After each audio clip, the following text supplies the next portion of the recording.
Welcome to Legacy Wilderness Academy. My name is Matthew Hunter, and in this video we're going to be looking at some of the edible and medicinal plants common throughout the Southeast region.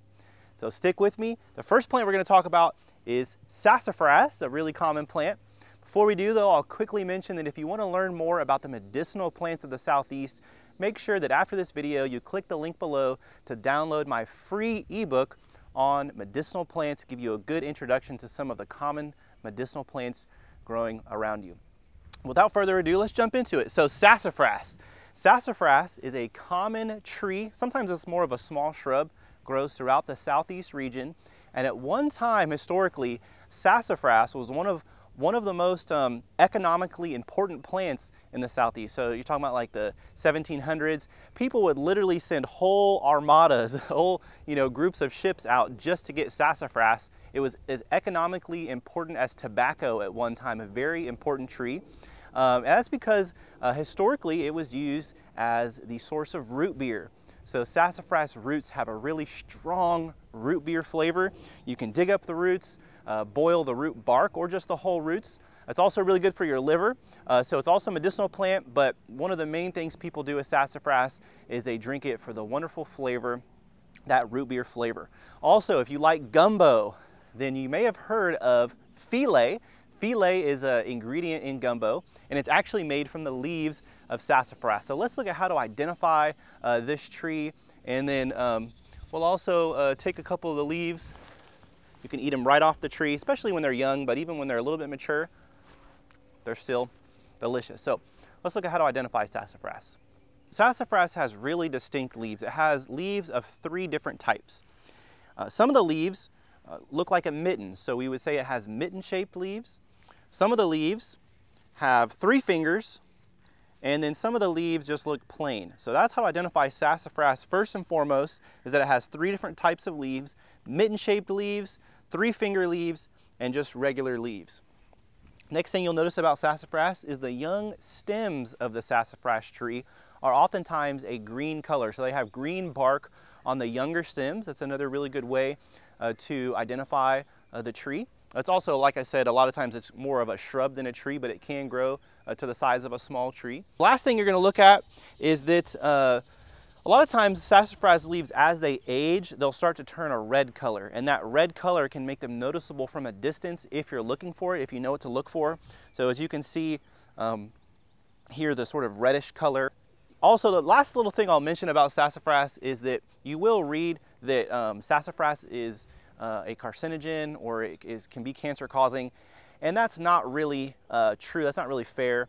So there was one study done where one of the oils from sassafras, called saffrole, sort of was extracted, and it was fed to mice or rats or whatever, and it was shown to cause cancer. That being said, if you actually do some real research, experts agree, foraging experts, people who study herbal medicine will agree that sassafras is less cancer causing than a beer.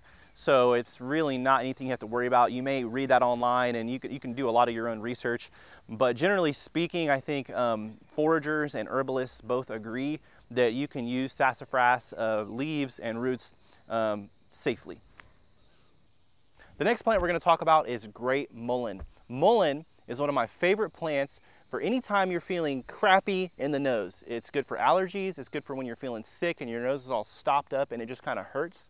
Mullein is a really great upper respiratory herb. Really, really great plant. It's highly effective for that purpose. So what you're going to do is you're simply going to pick some of the leaves, boil them, and then you're going to strain it and drink the tea. You can also dry the plant, and you can crumble it up, let it sit in water for a couple hours, stirring it, every 30 minutes or so. You may even want to give it a gentle boil and then drink the tea. So really, really great plant. The way it's identified is by its rosettes here. Now this will actually send up a pretty tall stalk, about 6 feet tall, and it'll have yellow flowers. But you can identify it in this stage, just like this, and it has sort of the little inner leaves here, kind of short. They almost have like a yellowish color, so they're like a yellow-green, and they're really hairy, so it's a really hairy plant, and that's why you're going to want to strain the tea. Those little hairs can actually be somewhat irritating, so you'll definitely want to strain it through like a cheesecloth after you make the tea, but a really good, effective, anti-inflammatory, and soothing plant for the upper respiratory tract. So next time you're sick, maybe you have a cough or a cold and your nose is just really hurting, maybe it's really stopped up, this will just open you right up. So give it a try, and on to the next plant. The next plant we're going to look at is one of the only plants in North America that's high in caffeine. It's called Yaupon Holly. So Yaupon Holly is an evergreen shrub. You can harvest the leaves any time of year. It has gray bark, and it has margins, which means the edge of the leaf, with little indentions on them. So we call that a scalloped margin. So the edges of the leaf have little indentions. And so it also has red berries. It has separate male and female plants. The female plants will have red berries, full of red berries. You've probably seen this shrub. Most of you probably already know what it is. And then the male plants won't have any berries. So you can harvest the leaves off of either plant, but it's easier to harvest it off of the male plant because at some times of the year, the female plants will be full of red berries. But anyway, the way that you prepare this plant is you dry the leaves, and then you can crumble them up and make tea with them, just like you would make any other green tea. So it's a really wonderful plant, especially if you're a prepper, because you kind of want to have something you can trade. So if you have a plant that's high in caffeine, it makes a really good trade item if it ever comes to that. We'll leave it at that. But I hope you really enjoy this plant. It's a plant that I've used when I'm out camping. So sometimes you'll forget to bring coffee, and if you're like me, you drink coffee every day, then a day without it, you're not really feeling too good. You're feeling kind of tired. Maybe you even get a little caffeine headache. So Yaupon Holly is a really great plant all throughout the southeastern U.S. To provide caffeine. Definitely has enough caffeine where you can actually feel it. Really, really cool plant. Also you can quick dry the leaves next to a campfire. So if you get some really nice straight sprigs, you can put them in a little bundle.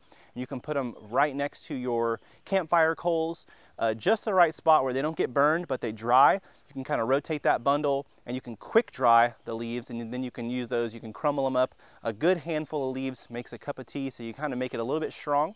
And then the last thing I'll say is the scientific name of this plant really turns people off to it.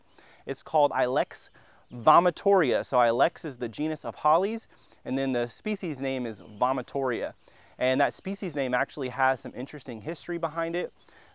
Native Americans of the Southeast region would make what is known as the black drink.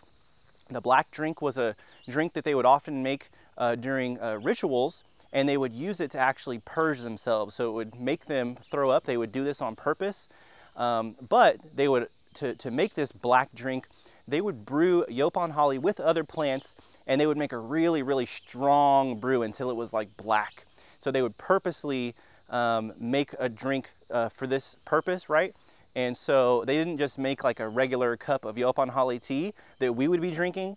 So all that to say that don't let the name vomitoria turn you off to this plant. The plant is not going to make you vomit just by drinking a regular strength cup. So Yaupon Holly is one of my favorite plants, and there is a lookalike to it called the Chinese privet. The Chinese privet has opposite leaves. We're going to go ahead and show it on the screen. So the opposite leaves of the Chinese privet come out along the stem at the same place opposite each other, whereas the leaves of the Yaupon Holly shrub are alternate, which means they alternate along the stem. They don't come out opposite each other on the stem. So that's how to tell the difference. So with that, I hope you find some Yaupon Holly leaves, dry them, and use them for tea. Really great and delicious tea. So on to the next one. Let's do it. The next plant we'll look at, you oftentimes will find growing next to water. It's called wax myrtle, and it's one of my favorite spices that grows in the Southeast. So the wax myrtle is identified, has these unique leaves, and there's nothing that really stands out about them until you look super close. Then you can see almost like sort of orangish kind of coloration on the bottom of the leaves especially, but on the bottom and top of the leaves. The smell is what really gives away the wax myrtle. It smells a lot like a bay leaf, although it's not really in the bay family, and there are other wild bays that grow throughout the Southeast. The wax myrtle is treated just like a bay leaf. So if you want to use it in cooking, you can take maybe 2 or 3 or 4 of the leaves, add it to your crock pot if you're cooking something, and you would use it just like you would bay leaves. Or I found that it makes a really good refreshing tea, drank cold. And to do that, you get a handful of the leaves. You'll just strip off a handful, maybe even more than I have in my hand here. crumble them all up, you know, kind of break them in your hands a little bit, and then let them sit in water for about an hour, shaking it up every maybe 15 minutes or so, and then you can strain it and drink it as a really refreshing cold tea. So an absolutely wonderful plant to know, very widespread in the Southeast. So hope you get to use some wax myrtle.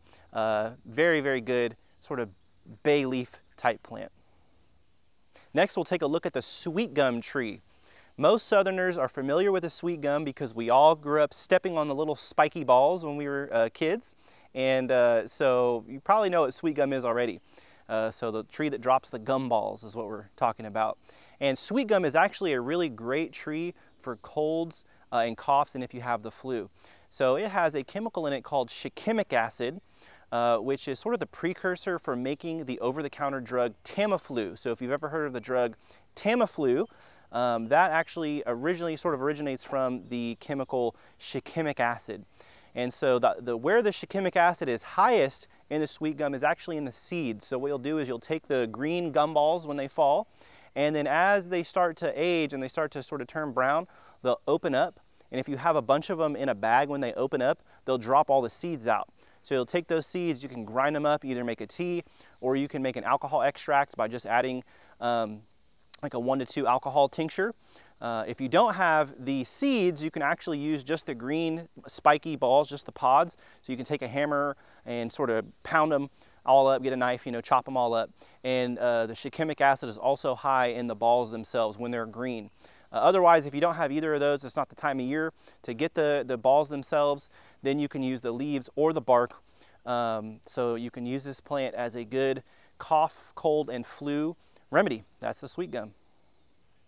The next plant we're going to look at is one of the best cough medicines you can find in the southeastern U.S. It's called Boneset. So Boneset does 4 different things to the body that make it amazing at knocking out an upper respiratory infection. First of all, it's an antiviral. So it will directly attack or prevent the virus in your body from, you know, being effective at what it's trying to do. The second thing it will actually stimulate your immune system. So it will help your body fight the virus off. The third thing it does is it's what's called an antispasmodic, which means that it reduces muscle spasms. That means that whenever that cough reflex, you have a really painful cough, and that cough reflex is continually just making you cough, it'll help calm that down to where you don't have that reflex to want to keep coughing. And the fourth thing it does is it's a pain reliever.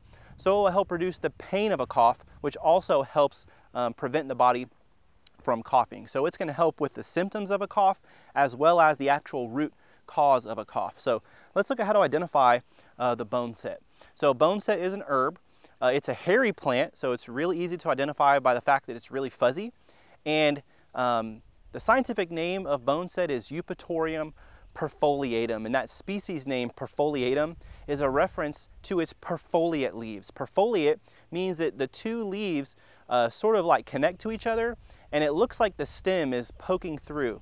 And that makes boneset really, really distinct and easy to identify because it has those 2 leaves that are pretty much connected with the stem poking through. So boneset is a really bitter tasting plant. You can turn it into a tincture, or you can drink it as a tea, and just a tiny little bit goes a long way. I mean, you really just need an itty bitty little bit whenever you're drinking a tea.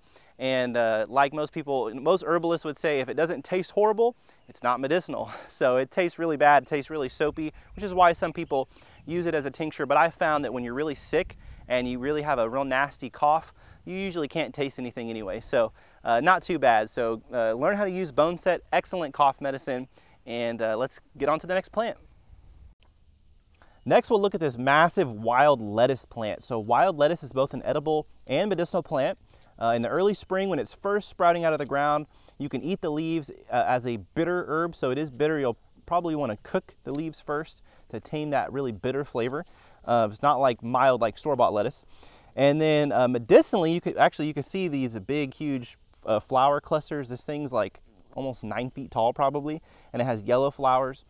So wild lettuce is also medicinal as a pain reliever. So it's a great mild pain reliever to help, especially with like the pain of a cough. It's really great, helps sort of relax your lungs and relieve pain. So it's really great for coughs and for a lot of other things as a mild pain reliever. So let's check out how to identify wild lettuce. First, we'll look at the leaves of wild lettuce. So you can see here the leaf on the left, typical wild lettuce leaf. It's deeply lobed. So there's a lot of different species of wild lettuce, and they can be variable, but generally speaking, they have deep lobes. Then the leaf over here on the right, you can see doesn't have any lobes, and that's the ones that come off of the stem. Once it sends up a stalk, the ones that come off of the main stalk tend to not have lobes.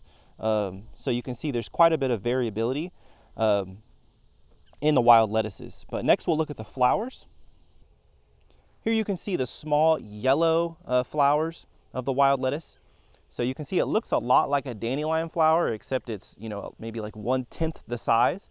So this particular species has yellow flowers, and there's a lot of different species of wild lettuce. I believe some of them actually have blue flowers. Don't quote me on that, but I'm pretty sure some of the wild lettuces have blue flowers. And very similar to dandelion, in the same sort of subfamily as dandelion. It's oftentimes mistaken for dandelion, and it's also a bitter herb like dandelion. So wild lettuce and dandelion, two very similar looking plants, both edible. Speaking of dandelion, you can see what the little seed fluffs look like. They look just like little dandelion fluffs, although dandelion is a low growing plant that grows like right next to the ground. It doesn't get really taller than ankle high, whereas this wild lettuce plant can grow up to like 9 feet tall. So it's a really, really tall plant and has these huge clusters of flowers and seed pods or little like seed fluffs, whereas the dandelion just sends up singular flower stalks with one single flower at the end of it. The last identifying feature we'll look at for wild lettuce, it's really great for identifying it when it's young, is that it is full of sap. So if you break a piece, you can see that immediately it's going to be, it's going to have some like copious sap come out. A lot of times it's white. In this particular species, it's more of like a light brown sap. So either a white or a light brown. Sometimes it's even a salmon color, so like a slightly pink sap. And the leaves, stems, the whole wild lettuce plant is full of this sap. So that's a great way to identify the plant, especially when it's really young. So that's it. Without further ado, let's check out the next plant. The next plant we'll look at is another really great cough medicine. It's called elderberry. Most of you have heard the name elderberry, and you've probably seen products at the health food store or at the grocery store with elderberry in it, because it's a really popular medicinal plant. And so elderberry has both edible and medicinal uses. The flower clusters here are absolutely wonderful in pancakes. And what you'll do is you'll clip these off, you'll dip the whole flower cluster in pancake batter, and then you'll plop it right down into the frying pan. You can see it's almost like flat on the top. So when you put it down into a frying pan, it'll just sort of sit right there in the pan. And then as it starts to cook, you can take a pair of scissors, you can clip these stems off and then flip it, and it makes really great elderflower infused pancakes. An absolutely delicious treat. I actually have a video on my YouTube channel showing exactly how to do that. Another thing is that you can make like jellies and stuff like that and get the flavor of the elderflowers. Really wonderful. Then the berries, the flowers and the berries are medicinal. You can see here that the inflorescence, what we call it, the stems of the flowers will start to turn red as it ages. Right now it's just a bunch of tiny little green immature berries, but here in about another month, right now it's like late June, in about another month there'll be blue berries. The berries look really good. They don't have a whole lot of flavor, so they're more of a medicinal than an edible plant, although they can be eaten. Some people though, beware, some people have like stomach upset and get like nauseous from elderberries, so just be careful with that, especially if they're raw. So you can't eat them raw in small amounts. I'd recommend cooking them if you're going to be eating them in large amounts. People will make elderberry pies, elderberry jam, and stuff like that, but in my opinion they're mostly flavorless. So it's a great medicinal plant because it's an antiviral and immune system stimulant. But this is more of an introductory lesson here. We have the dog playing around back there, trying to throw me off. Yeah, so definitely go and look up elderberry. There's a million different videos showing you how to make like an elderberry syrup, and this would pair really well with the Boneset we just looked at and with the Mullein we looked at earlier as a cough medicine. So really great cough medicine, and we're going to look at how to identify it as well in this video. Okay, so you can see here a close-up of the elderflower cluster. And what I want to show you with this shot is how whenever you remove the little petals, they're all connected and they make like little donuts. So it has either 4 or usually 5 petals per flower. So that's what the flowers look like. You can see here as the flower cluster starts to age and starts to produce fruit, it turns a really deep purple red color. So that's really distinct. And the berries are not ready here. They're just young and green. But like I said, in about a month, they'll start turning blue and they'll be smaller than a pea, so really small. The best way to remove the berries from the cluster is actually to freeze them. And as soon as you take them out of the freezer, they'll all just fall right off. So it's pretty cool how you can do that. You can see the leaves here are pretty big. This is one leaf. It's considered a pinnate or bipinnate leaf, which means that what I'm holding here in my hand is one leaf, and we would have about 2, 4, 6, 8, 9 leaflets. And you can see it would actually be considered bipinnate because these bottom leaflets here will divide. And so they're sort of like little 3 clusters of 3 on the bottoms here, or this one's a little cluster of 2. Somewhat variable leaves, but that's what they look like. They also have what we would call stipules. A stipule is these tiny little miniature leaves that are at the base of the main leaflets. So that's what the elderberry leaves look like.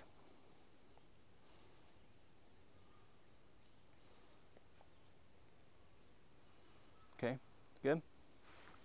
And then let's go ahead and look at the stem phase. But one of the ways is that elderberry is a small shrub, and being a shrub, it has bark. You can see the distinct bark of elderberry has like little warts on it, kind of like little dots all over it. And poison water hemlock is an herb, which means it doesn't have any bark. It'll just have like little kind of red streaks on the stem. So that's a quick little side note on lookalikes. But elderberry with its warty bark and pinnate leaves, flower clusters with little donuts whenever you pull the flowers off, and blueberries makes it a very distinct plant to know. Next, we'll quickly take a look at this plant. It's called Passionflower, also called passion fruit or Maypop. So a lot of people think of passion fruit as being a tropical fruit, but actually we have 2 native species of passion fruit in the U.S. A few down in South Florida that are more like tropical, but most of the U.S. we have 2 species, and one of those species has a big sort of egg-shaped fruit. It's actually bigger than an egg, and it's like a tropical fruit, so really wonderful. So here's how to identify it. It's a vine, and it has these 3-lobed leaves, so distinct 3-lobed leaves. It's a vine. It also has really big purple flowers that are really distinct. You may have seen the purple flowers on your property, you just didn't know what they were. But once the fruit starts to mature, at first they're going to look green, and they're actually not quite ripe until they start to turn more of like a light green and they start to look kind of wrinkly, like old. That's when they're actually ready. But another thing that you can use this plant for is actually as a sleep aid. So a very common, if you actually go and look at like the boxed tea you get from Walmart, like a sleepy time tea or any of those teas that are supposed to help you sleep, you look at the back of the ingredients and you'll see that passionflower is one of the main ingredients. So it's a really wonderful tropical fruit with hard seeds. You kind of eat it like a pomegranate. You kind of just like suck out the seeds, kind of chew on them a little bit just get the flesh off and then spit them out. And then the leaves and flowers both are what's used as a tea to help you sleep. Very effective, non-habit forming, and generally considered a very safe plant for that purpose. Next, let's look at one of my favorite edible plants. It's called sumac. So sumac is different than poison sumac, which is a plant that usually grows out in the swamps, whereas sumac, the one we're going to talk about today, is a super common plant all throughout the eastern U.S., and it produces these wonderful clusters of red berries that are used to make a sour drink just like lemonade. So we call it sumacade, and you can see here the cream-colored flowers, which here in about a month will be followed by clusters of red berries. And the red berries have this sort of glaze on the outside, just like you get on a glazed donut. And that glaze on the outside of the berries is really, really sour. So to make this drink, I do it almost every year that I can, that I'm around the plants. And what you do is you soak it in cold water or room temperature water. You don't want to soak it in hot water or it'll sort of draw out the bitter flavor of the plant. So you soak it in cold or room temperature water for maybe only an hour, stirring it, sort of agitating those berries to get that glaze to come off in the water.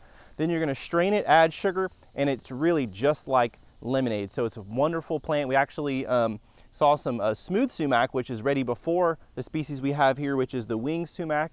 So I've already got to make some of the sumac this year, and as soon as this winged sumac is ready, I'll be making some more. So really, really great plant. Let's look at how to identify the winged sumac. Okay, here we have a leaf of the winged sumac. You can see this one has 2, 4, 6, 8, 10, 12, about 13 leaflets.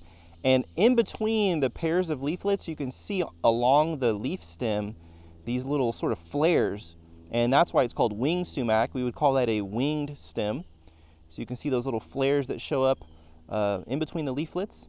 And then we're also going to look at the leaves. They sort of turn red as they age. So you can see sort of like we looked at the sassafras leaves earlier, how they sort of turn red as they age. You can see that this leaf here is starting to turn red, and in the fall, sumac is really, really distinct because all of its leaves will just turn a bright red. So it makes it really distinct. By that time, the berries will already be sort of old and not ready to harvest anymore, but it still makes for a great ID feature. You can see we're just in midsummer, but as the leaves age, even throughout the growing season, every once in a while you'll see these red tinged leaves on the plant, which is another helpful ID characteristic. Lastly, we'll look at the cream colored flowers of the winged sumac. And these cream colored flowers are going to turn into bright or sometimes a deep red cluster of berries. And again, it'll have the glaze on the outside, but right now here in late June, they're going to be just cream colored clusters. So that is the winged sumac.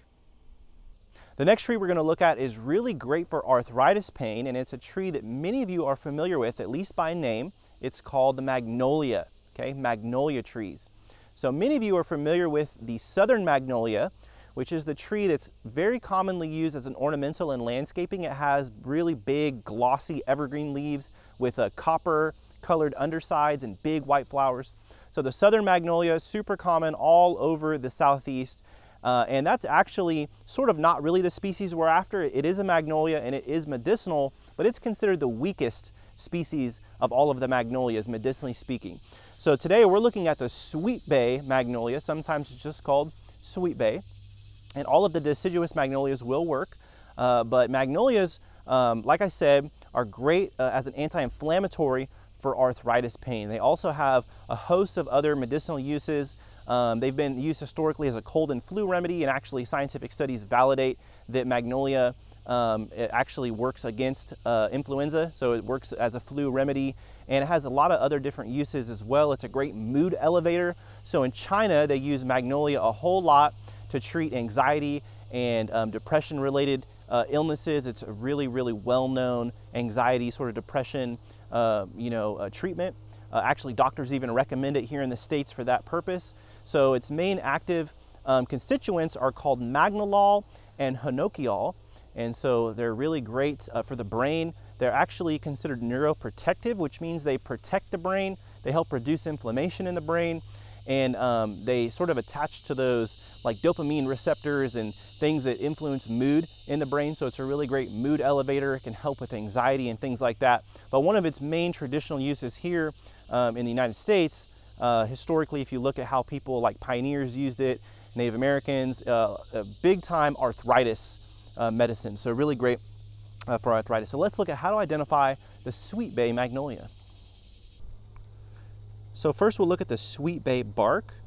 Sweet bay magnolia is a clumping tree, which means it doesn't grow as a singular trunk, but oftentimes it has like a clump of multiple trunks, and it has smooth gray bark. Next we'll look at the leaves. As you can see, the leaves are sort of long and sort of look like bay leaves. If you flip the leaves over, you can see that they are distinctly white on the bottom. So that is one of the things that separates the sweet bay magnolia from some of the other deciduous magnolias. So sweet bay is common throughout the Southeast. And lastly, we're going to look at one of the green seed cones. Okay, you can see here the immature green seed cones of the sweet bay, and the seeds at maturity are going to come out of these cones. And actually, it was the bark that was probably most often used historically, but these immature green seed cones are actually stronger than the bark. So they really have those medicinal compounds you're trying to get concentrated. So if you can find these, they're ready around the month of June and July. And also you have to be able to reach them. So a lot of times they're way up on the tree, but if you can find one that's sort of growing on the edge of a woodline, then the leaves and seed cones will be kind of like lower down. And so this is what they look like here. And so make sure to grab these, chop them up. You can boil them into a tea, or you can make a tincture with them. And it's great for inflammation and arthritis pain. Next, we'll talk about the plantain. Plantain is a common weed with about 1 million different medicinal uses. But the thing it's used for most commonly is for anything on the skin. So it's great for cuts, for burns. But what I really like to use it for is for itchy mosquito or tick bites. So anytime you have a really itchy bite, especially if you have kids and they're just scratching it and just keeping it open and it's preventing it from healing, it's also just making it more itchy because the more you scratch it, the more itchy it is. Plantain, if you crush it up, chop it up and then kind of pound it a little bit, crush it. You can even do it in between your hands. Just make sure it's, you know, kind of brings the juice out. You can rub it on, and in about 15 minutes, the inflammation and the itchiness is going to be completely gone. It's just a miracle plant for that purpose. Also, plantain is edible. It's high in nutrients, and you can see some of the big leaves. A lot of times they're, you know, maybe just a quarter this size. We'll show some of the smaller leaves as well. And it's edible. So pioneers would actually put this in some batter. So they'd flip it both sides on batter, and then they'd fry it like that. So you have plantain chips, and you can make a salve with this stuff by drying it, crushing it up, and putting it in a jar of oil. Then what they'll do is they'll take that jar of oil and they'll put it in a pot of boiling water to heat up the oil, and it'll sort of infuse it into the oil. Then they'll mix beeswax. You can see videos online how to do that. It's really cool. And then the last thing I almost forgot to mention was that it's really great for poison ivy. It is an absolutely wonderful plant for poison ivy if you have a rash. So any type of rash or itchy skin issue, plantain is going to fix. So let's look at how to identify plantain. Here we have a couple plantain leaves. You can see what the smaller one looks like, and a lot of times you'll see it when it's this size, especially if you mow your grass. But if you let it go unmowed, here's what they'll look like, a lot bigger, as you can see. So the plantain is identified. It has like sort of egg-shaped leaves, and you can see those veins, how they all start from the base of the leaf here. And they all spread across the plant, very distinct. And then whenever you break the stem and you carefully pull it off, you'll notice that all of those little veins poke out. So it has really strong elastic veins there. And so that's how to identify plantain. Really easy plant to identify, and it is a common yard weed. Next plant we'll look at is another edible weed. I guess you could call it a weed. It's the wild violet. So wild violets are oftentimes found in deep in the forest in shaded areas. They're one of the only plants you can consistently find in shady forest areas, but they're also found in yards growing as a weed very often. So the wild violet is high in vitamin A and C, and it has mild tasting leaves that stay mild throughout the growing season. So highly nutritious, mild tasting plants, always what we want when we're searching for wild food, right? So the blue flowers make violet a very easy plant to identify, but as you can see here, the flowers are not always going to be seen. They're only really out for, you know, a relatively short season, whereas the little seed pods, which you can see here if you look very closely, you can actually find for a much longer period. So one of the things that's going to help you confirm your identification is these little three-parted seed pods. They kind of look like a little claw. So the seed pods will have 3 parts, and then they'll actually burst open at maturity, and they'll send their seeds like shooting out, and they'll just leave these little 3-parted sort of claws, and that's how you can identify the plant for a longer period of time, because the heart-shaped leaves alone when you're first starting out might not be quite enough to give you the confidence, but the little 3-parted seed pods, that'll help you confirm your identification. And next we'll talk about the dandelion. So you can see here a little dandelion flower. Dandelion is a common weed, and the leaves are extremely nutritious. It is a bitter herb like the wild lettuce we talked about earlier. So you'll want to eat the leaves when they're really young and put them sparingly into a salad if you're going to eat them raw, or just cook them. Also, drying the leaves really helps tame the bitterness. So if you dry the leaves first and then make a tea with them, then it's going to be like completely free of any bitter flavor. So we'll take a closer look at the leaves, but before we do, I'll mention also that the roots are used. You can actually buy dandelion root tea in the store in like the box tea section. However, the roots of dandelions that you buy in the store are usually harvested from further north, like in Oregon or Washington, where they grow a lot bigger. Here in the South, dandelion roots usually don't get super big, so it's going to take a whole lot of the roots to make the tea, but they do make it sort of like a coffee substitute. It's a real earthy, sort of rooty flavor. Some people would say kind of tastes like dirt, so it's not for everyone. I actually personally like it, but the way you do that is you harvest a bunch of the roots, dry them in the oven, and then you'll grind them up in a coffee grinder, and you'll boil them and make a dandelion root tea. A really great liver herb, so really great plant for the liver. But let's look at the leaves really quick. Here we have some of the dandelion leaves. So dandelion leaves are very often mistaken for things like wild lettuce, chicory, sow thistle. All of those plants are actually edible and in the same lettuce subfamily. And so they all sort of run together. It does take a little while to be able to identify dandelion and separate it from some of those other similar looking plants. So definitely make sure to sort of look at a lot of different pictures of dandelion and try to train your brain to be able to recognize that distinct shape. And then the plant, you know, it can be pretty variable, but here's pretty much a typical dandelion leaf. They can be quite variable, just like a lot of the sort of edible weeds of leaves will be pretty variable. But here's a typical dandelion leaf, and so hopefully this video helps a little bit. Or maybe you've never even heard that dandelion is edible. It was actually brought here on purpose on the Mayflower as a medicinal plant. So it has a long, long history of use as a edible and medicinal plant. Next, we'll look at the Spurge nettle. So the Spurge nettle is a stinging plant. It's not in the true nettle family. It's not a stinging nettle, but it is a stinging plant. It's a really particularly nasty stinging plant. The Spurge nettle actually has some edible uses, but beware, this plant, if it does sting you with its really nasty stinging hairs, it's going to leave a really itchy, sort of painful sore on your body that's going to last for about a week. So it's a really particularly nasty stinging plant. It has 5-petaled white flowers, and then it has leaves that look pretty similar to maple leaves in shape, or the sweet gum that we looked at earlier. So it has 2 edible uses. I'm still experimenting with this plant.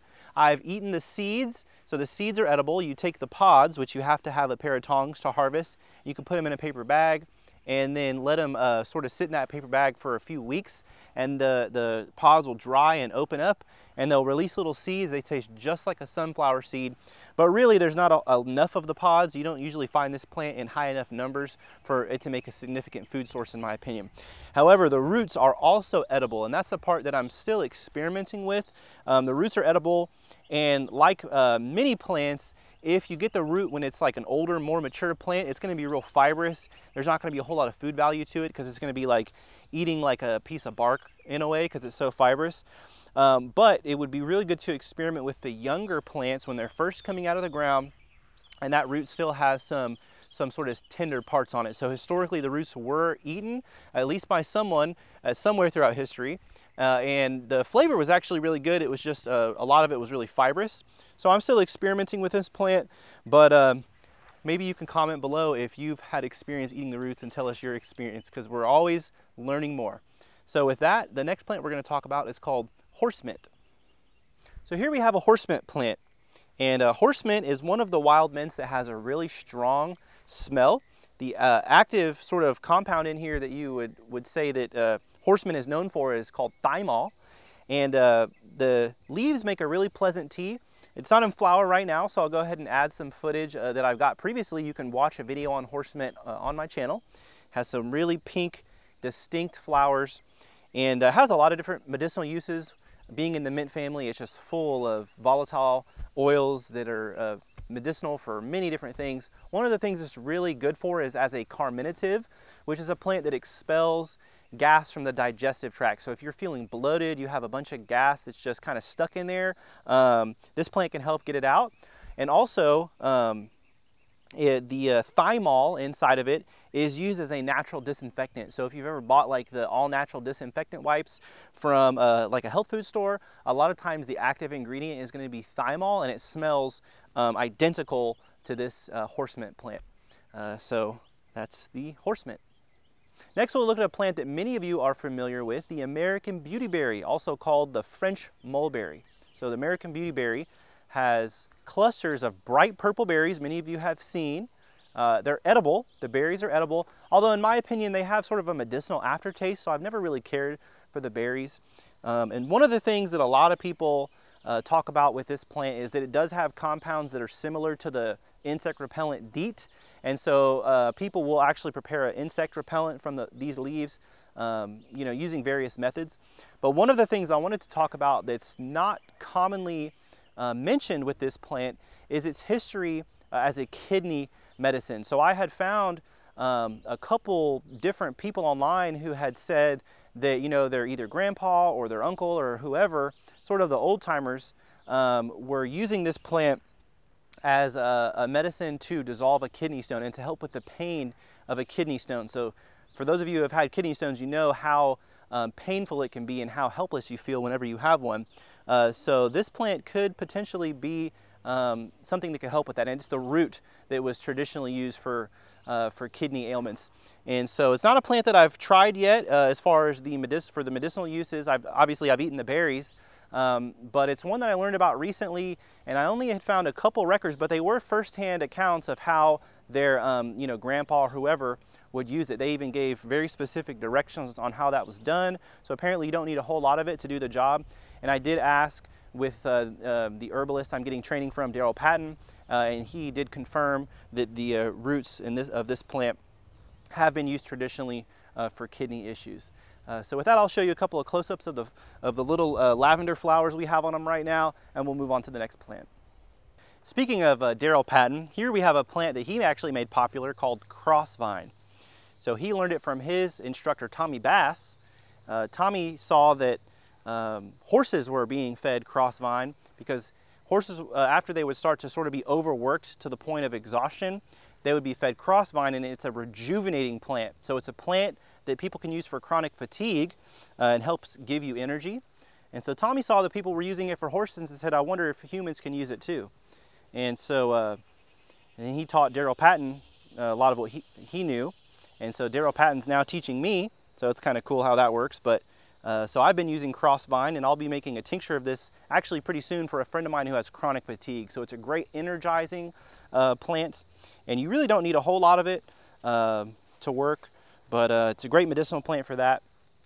And I'm sure I'll be doing a video on this in the future, how to use this. But yeah, so let's look at how to identify Crossvine. So the way to identify this plant is it's two leaves opposite of two leaves. So you can see there's these little, what we would call bracts right there on the vine. I'm going to rip these bracts off just so you can see. Keep those in mind. There's a few little bracts there. And then you can see how the one pair of leaves will be directly across from another pair of leaves. You see they come out, they split into two. This comes out and splits into two. You can also see the tendrils coming there in an upward fashion there. And then you can see what the leaves look like. They can be about half this size as well. So these are pretty big leaves, and that's how to identify Crossvine. Now there is one potential look-alike for this plant, scientifically known as Gelsinium sempervirens, and that's a plant you would not want to mistake for this. It also has the same tubular yellow flowers as Crossvine. I think Crossvine has orange flowers, but I've just learned how to identify it here by the leaves without the flowers. But in the month of April, you'll see it has some really pretty flowers as well. So that's how to identify Crossvine. Next, we'll look at goldenrod. So goldenrod is a plant that gets blamed a lot for allergies. And that's because it flowers around the same time as ragweed. And so people see goldenrod, they don't really see ragweed. Ragweed has sort of green flowers, and the pollen gets carried away by the wind. Goldenrod pollen, on the other hand, is pretty heavy, so I don't think it's probably a big factor in people's seasonal allergies. And in fact, the funny thing is that goldenrod actually is used to treat the symptoms of allergies. So goldenrod, the leaves and the pollen are used to stop up a runny nose. And so as my herbal instructor, Daryl Patton, says, it could stop a fire hydrant. So it's very effective at drying up a runny nose.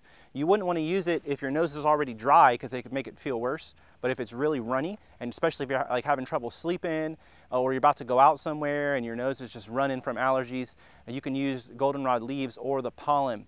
And the part that's actually the most effective would be the pollen. So as the flowers are starting to open up, when they're about 30% open, the cluster is about 30% open, then you can take the pollen and you can tincture it and use it for that purpose. So let's look at how to identify goldenrod. Right now it's not in flower, but I'll show you how to identify the leaves, and then here in a couple months it'll be putting out its distinct yellow flowers. Okay, so here's what goldenrod leaves look like. If you look closely, you almost can see three primary, I wouldn't call them primary veins, but you can see some of the little secondary veins are coming out of the base as well. Well, it's one of those things, it's easier to identify the plant when it's in flower than learn what the leaves look like. The leaves are not, I wouldn't call them super distinct during this stage, but I've learned how to recognize them over the years, usually when I see the flowers. So, but like I said, the leaves can also be used. So if you're getting seasonal allergies and their flowers are not around, it's good to know how to identify the plant without flowers so you can still get those medicinal benefits and stop your runny nose. Next plant we're going to look at is called Greenbriar. And most of us in the South are pretty familiar with Greenbriar, but a lot of people don't realize that it's edible. So we'll show you how to identify the Greenbriar here in a moment, but very quickly it has green stems, thorns, and tendrils. I'll show you the leaves here in a second. The part that's edible is the young growing shoots, okay? So the tips, the growing tips of the vine. And these you can cook sort of like asparagus. You could put them in the oven, you can fry them, you can boil them. I actually have a video where I cook up a little bundle of Greenbriar shoots and feed it to my family. So they can be a little bit bitter raw, but they're good once they're cooked. And it's sort of hit or miss. Sometimes they actually taste pretty good when they're raw. And the way you know like how far down to go is you'll feel it with your fingers, and once you get to a hard section, you'll back up and you'll break it off where it's still soft. So the young growing shoots of Greenbriar, they sort of look like a walking stick. So to identify them, they have like a little walking stick appearance.